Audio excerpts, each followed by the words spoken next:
Hey, what's up? It's me, it's Vince. It's Atomic Radio Hour. I'm not sure what the episode is. This is what we like to call a burner around these parts. What essentially a burner is an episode that I record ahead of time for when I have some things that are going on, and I have some things going on. I'm doing something very important to me, and I'll be back soon to tell you all about it, and I can't wait to tell you all about it. You look fantastic as usual. So good to see you. We do have someone in the audience tonight. I would like to thank real quick Marcus, who's here. I did a little quick surprise stream for the Discord for those who were in the Film Live for a Studio audience tier. Thank you for being here. Today's episode is something a little different, something I haven't done in a really long time. I think the last time I did this was like I kid you not when I say like 100 and some odd episodes ago. Maybe closer to 200 episodes ago. And I can't wait to tell you about it. Thank you for being here, Marcus. It says it's a pleasure to be here. If you want to be here live and in the flesh like Marcus, check out the Patreon, link in the description below. There will be a commercial for it at some point during this episode. But what I've done in the past is something that I really liked. We used to do it as a third segment, but I think it's going to slowly transition to one of these burner type things because I have a couple of them. If you know me, if you've watched the show before, you probably know my friend Kyle, one of my best friends, someone who I love dearly, truly. And Kyle is a curator of a museum, as far as I'm concerned. Kyle has everything. He has games, he has game memorabilia, shirts, hats, pants, socks, clothes of all types of varieties. Kyle loves the art that is video games, Videos James, and what Kyle still has a large collection of is Game Informer magazines. And I've done these in the past where I've talked about things. I have a couple of them on my Fallout shelf here. Like I have the one that talks about Fallout 3. I believe I have the one that talks about New Vegas. I'm looking for the one that has the Arkham City cover, but this issue of Game Informer is from December of 2010, and what is special about this magazine is that this is the top 30 characters that defined the decade from 2000 to 2010. I agree with some of it. I disagree with some of it. I feel like there's some characters that should have been mentioned. There are some honorable mentions. I will be going through all 30 of them, but I will not be going into detail on every single one. I'll go into detail on about half of them. The last 5 are the ones that I really want to talk about, but let's start with the honorable mentions, or is this classified characters who missed their mark. It's not really given a true definition of what makes the characters great. I'm assuming this is just all opinion-based, or what impact they had culturally. For this, it says the 30 characters who defined a decade right here. I should have screen grabs on screen of some of these, if not all of them. Last decade has ushered a new era of video game storytelling, as a generation of game designers who cut their teeth in the 80s and 90s began to reach maturity. Consoles like the 360 and the PS3 gave them an unprecedented level of processing power in which to create. The result was an explosion of creativity unlike anything we've seen in video game history. After the years of being unfavorably compared to Hollywood, suddenly games are able to tell stories as deep and complex as their celluloid rivals. Dyslexia is a hell of a drug. With next-gen graphics that enable developers to tap into subtle communication of body language, game characters can emote in a way that was unthinkable just a decade ago. For increasing focus on strong writing has given these digital actors scripts filled with nuance. As we go along on amazing journeys with the new generation of gaming icons, we're often touched by the joy, pain, and regret they experience. With all due respect to the heroes that helped build the industry into what it is today, modern games have the best, most fully realized characters we've ever seen. In the following pages, Game Informer celebrates these virtual personalities. Whether it's the troubled, ambivalent Nico Bellic from Grand Theft Auto 4 or the silent, enigmatic, it's always a hard one for me, Wanderer from Shadow of the Colossus, today's games offer an amazing variety of intriguing characters. The list is our attempt to pay tribute to the 30 characters that have defined the decade. This decade being defined as 2000 to 2010, which is actually 11 years, but who's counting? As you might expect, it's every bit as diverse as the games we play, right? So, I thought this was interesting because I like to know where we were a decade ago. There's a lot of words we said a decade ago, 2 decades ago, that we can't say anymore, and I think that's very interesting. Not because I'm upset that, oh, they took away my word. I think it's interesting that we grow and we change as people. Let's start with the characters who missed their mark. First off, we have, I'm not going to go super into them, but I want to bring light to them. Dante from Devil May Cry. Michael Thornton from Alpha Protocol, which is wild because I've never heard anybody say anything nice about, which we'll come back to in a second, but I've never heard anybody say anything nice about a David Cage game. The Rookie from Halo 3 ODST, Tingle from The Legend of Zelda Majora's Mask, and my personal favorite, Shadow the Hedgehog, which we should talk about Shadow the Hedgehog more, but we don't. And we should change that. At number 30, we have The King of the Cosmos, which I think is really interesting because Katamari is a game that I was enamored with the first time I saw it because it just seemed fun for the sake of fun. You're just rolling up a ball, growing things, and getting things bigger. And when I finally played it, I didn't realize that there was a time limit. I still like the Katamari games, but they weren't what I exactly expected. And I think it's very fun that this being 2000 to 2010, we get that gap of PS2 into the 360. You know, the PS2 came out in, I want to say 2000, 2001, around that era, because I know San Andreas, probably the top the third best PlayStation 2 game, came out in, I believe, 2004. So I think it's crazy that a PS2 character could be so highly represented on this. And then right after that, at 29, is Bonnie McFarlane from Red Dead Redemption. And I prefer the first Red Dead Redemption. I was going to say the first Red Dead game, but it's the first Red Dead Redemption. I prefer that one. I understand why Bonnie is important. She gets you introduced to the world, and she kind of teaches you the rules, the laws. She also has a great story about a lover who is long lost, and her father, and trying to take care of him, and the barn fire. I think it's interesting that she's on it to begin with, but I like her inclusion on this list. There's also Phoenix Wright from the Ace Attorney series, Professor Layton from the Professor Layton series, KOS Cosmos from the Xenosaga series. I know nothing of these. Cosmos made look like a 17-year-old girl, and I'm out. And that's all I had to read, because Jade from Beyond Good and Evil. Beyond Good and Evil is a game that I've really never heard anything bad about. I believe its sequel has been in purgatory for as long as the first game has existed. I own it on Steam. I've just never played it. Also, Kayam Aragonar from Lost Odyssey. I've never even heard of Lost Odyssey until as far as I know, I might have seen it and just don't realize it. I don't know who this character is. Not for me. Number 22 is Rasputin Aquato from Psychonauts, and this is one that I do want to talk about.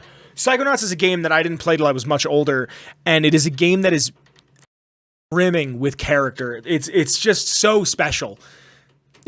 Like, I have no other way to put it. It's a special experience. Like, everybody should play Psychonauts at least once. And the thing about Psychonauts is when you play it for the story, of course, but you have to go and do all the little stuff that's also there that no one tells you to do. Like, go explore the camp, go talk to the kids, go see what else is going on in the overworld, and then go back and do it. I love Psychonauts. I have a very soft spot in my heart for Psychonauts. Man, it sucks the hand that game was dealt. And I think it's crazy that this is from 2000 to 2010, and then in the 2020s, we got Psychonauts 2, which is just as good of an experience. At number 20, we have Tim from Braid. And I want to bring this up because I've never heard a single person say a bad thing about Braid. It's like Fez.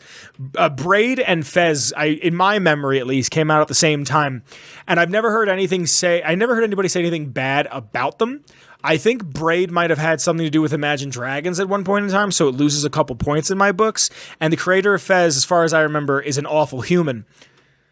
All of that being said, it's wild that in this era, an indie game is so high. And I don't mean like a Psychonauts indie game. This was an Xbox Live arcade game, as far as I remember. And I've never played it. And this game has been free numerous times because it's over a decade old at this point, and I've still yet to play it. At number 21, we have Aron, A-U-R-O-N from Final Fantasy X. Final Fantasy's never done anything for me. I have the boss from Metal Gear Solid 3, Snake Eater. I'm never playing a Metal Gear game. And this is a character I wanted to talk about because I'm never playing a Metal Gear game. I don't enjoy Kojima. I've never played anything Kojima that wasn't PT. I really want to try Death Stranding, but the idea of Kojima being this character who is so hard to follow and so this and so that, and he created his own mythos and all this, and I don't care. Like, are his games good? Like, every time I ask somebody, why do you like the games? It's a 40-minute explanation, and I never feel like I'm actually given an answer. I'm given a, well, no, you got to just play it for 10 hours before it kicks in. It's not for me. Number 18, we have Tommy Vercetti from Grand Theft Auto Vice City, which is wild to me. Absolutely wild to me, because I think CJ is a character that I like more, but I also identify more with that era than I do with the coke-fueled 80s. Also here, I don't know how I forgot to bring this up before, they have honorable mentions for places to be remembered. They have Rapture from BioShock, Renaissance Italy from Assassin's Creed 2, Liberty City from GTA 4, The Capital Wasteland from Fallout 3, hell yeah, a baby, and Arkham Asylum from Batman Arkham Asylum. And number 17, we have The Elusive Man from Mass Effect 2. Still haven't beaten Mass Effect 1, still need to play Mass Effect 2 and then Mass Effect 3. Elena Fisher from the Uncharted series, which I'm really surprised she's here, to be honest, because at this point, I'm not sure how many Uncharted games were out. Maybe 2 of them? Maybe just the first one? But I don't remember her being that big of a character, even up until the second one. Like, she's there. I really do got to go back and replay. I really should replay all of the Uncharted games.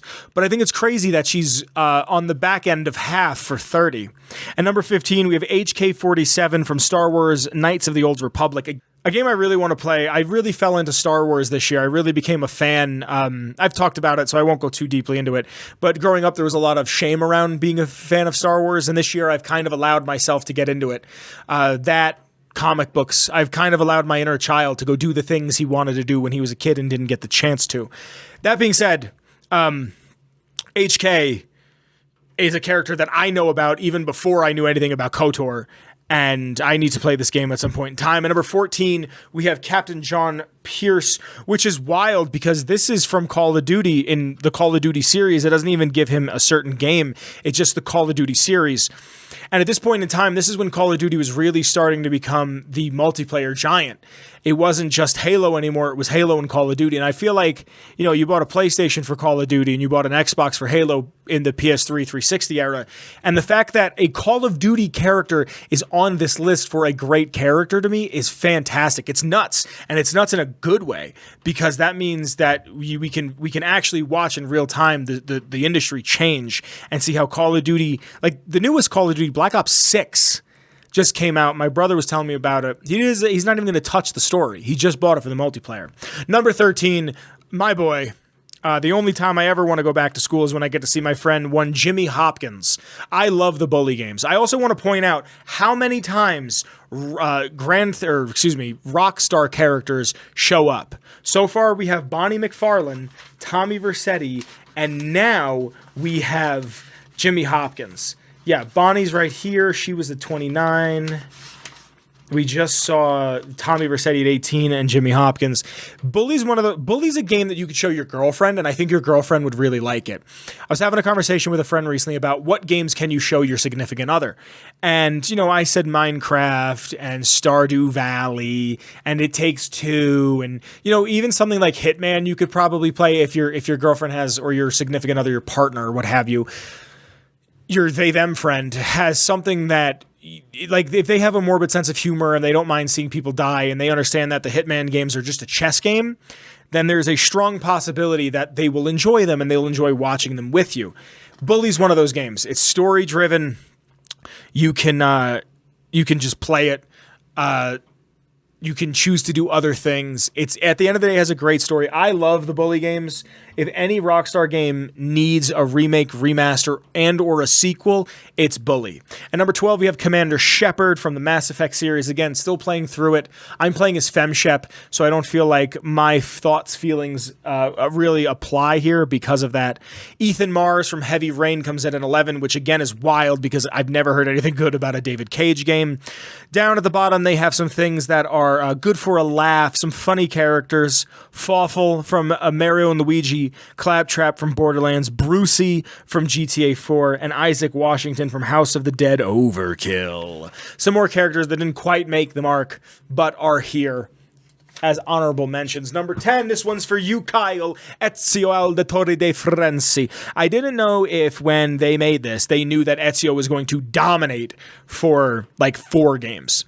Ezio is a character that I think is a fine character, but also I always am a little upset that we don't get to see much about Altair, because I like Altair, but I feel like we never really get to see anything about him, which I think is interesting. And I haven't played the games really. I played 1, I played 2. I kind of dipped out until Black Flag. So maybe there's something about Altair in there that I just don't know of.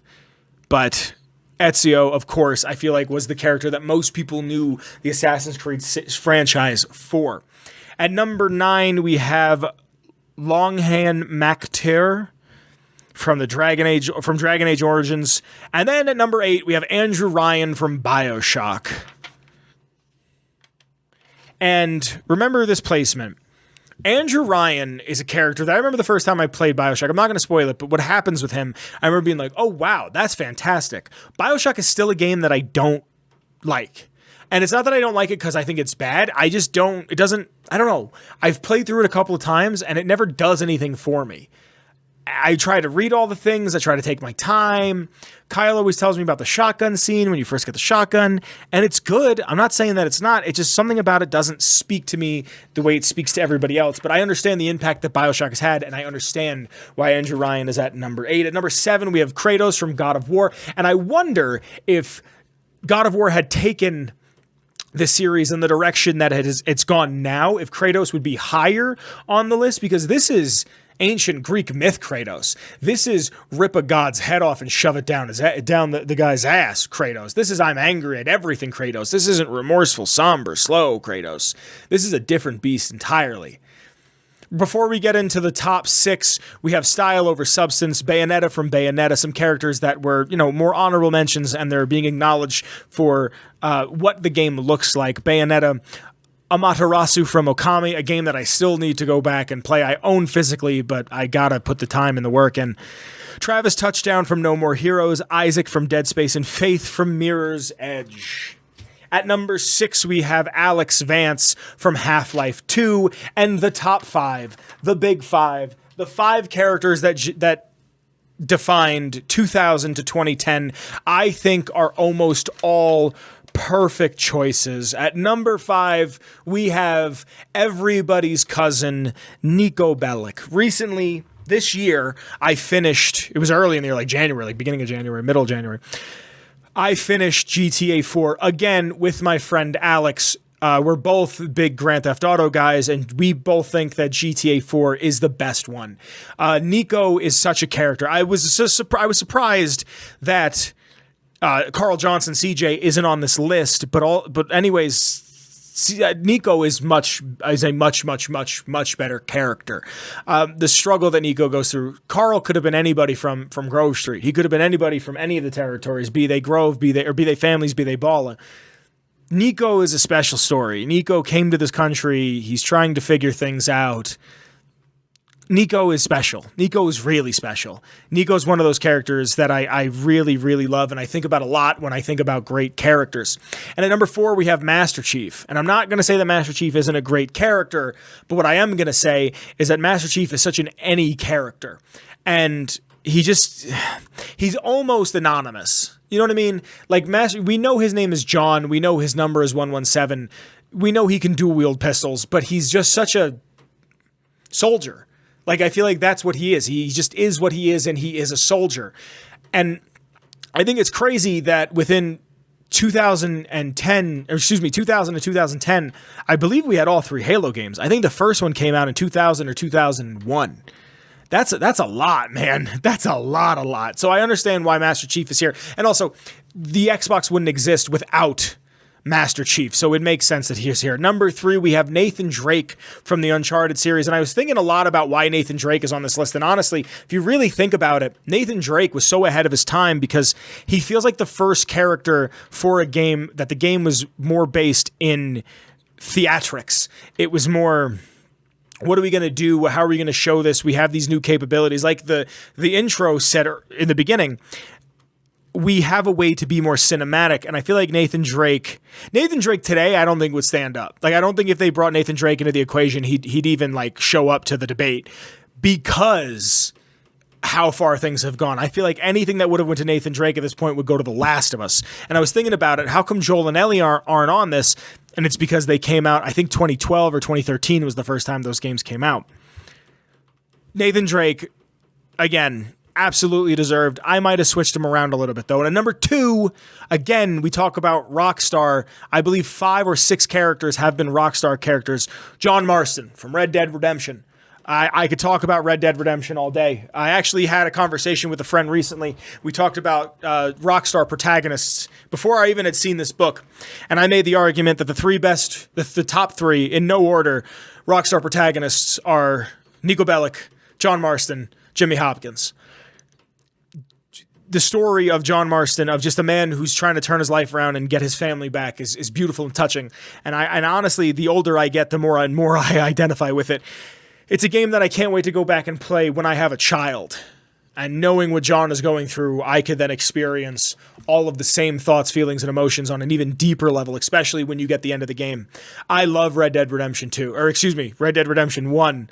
Red Dead Redemption 2 is fine. I want to try it again, but I love the first Red Dead, and I think John Marston is absolutely deserved of the number 2 spot. Now, the number 1 spot, something that I didn't see coming, is GLaDOS from Portal. I won't sit here and lie to you. I've never played Portal 2. No, I lie. I played a little bit of Portal 2. I used to run a game club in my high school. We played it one day because it had co-op that was pretty decent, I remember. And you get to play as the tall, funny man from Ricky Gervais, the Ricky Gervais Show. I can't think of his name right now. But I get it. I remember when GLaDOS came out, when we found out the things about GLaDOS for the second game. I had a teacher, the same woman who ran young Heather. If you've been around for a hot minute, you know, when she ran the club that I ran, she helped run it. She was absolutely crazy about Portal, and that's a very core memory about video games and getting older and realizing the video games were for everybody and not just for us kids. Is hearing my teacher, and now that I think about it, she was probably like my age that I am right now when the game came out and we were talking about it, and I understand why GLaDOS is there. Also, GLaDOS being there is not just important for Portal, it's a thing that got a lot of normies, a lot of people that didn't play video games into games, and Portal especially, I feel like, holds a very special spot for a lot of very special people, and people wouldn't be playing video games today. I think there's probably a very large sect of people that watched somebody play Portal on a YouTube Let's Play, got a Steam account on a jank computer, downloaded Portal and Portal 2, and then are now big Minecraft people to this day. I can't prove this, but it's a thought I've had. Portal is a Minecraft. It is a Roblox. It is a game that has gotten people into gaming, and because it's a Steam game, because it's a Valve game, it kind of still looks pretty good. Like, it doesn't feel like it's gone into a different direction. It's a decent looking game even up until this day. I hope you guys have enjoyed that. I love doing this. I want to do it again more. This book that I have, I'd like to dip into more at another point in time that isn't just for this top 10. You know, I could actually go through all of it and see all of it and talk about all of it. Right here, for some reason, I open up to a page and there's just Marcus from New Vegas and Fallout 2. There's a bunch of stuff in here. I love looking at all the old advertisements. We could go through all of this together. It could be a lot of fun. If you like the show, the intro music is by the one and only Shane Ivers. The song is called Feather Duster, and you can get it at his website, silvermansounds.com/free music, where you can get all of his heaters. I would like to thank Marcus, who's been in the chat for both of tonight's secret recordings. Thank you, sir. I appreciate you for being here. If you like the show and you'd like to be in Marcus's shoes and get to watch these episodes get recorded live, check out the Patreon link in the description below. Make sure you like, make sure you subscribe, make sure you comment, do all the fun stuff. There's a link in the there's a link in the description to my Twitter, the show's Twitter, and Kyle's Twitter, as well as the Discord. Make sure you check that out. What else do I have to say? Thank you, guys. I'll be seeing you live and direct shortly. I'm in the middle of something very important to me, so I'll see you soon. I love you very, very much. Please take care of yourself, and I'll be seeing you in about a week or so. Bye. Atomic Radio Hour Podcast. A Ghoulman Entertainment production.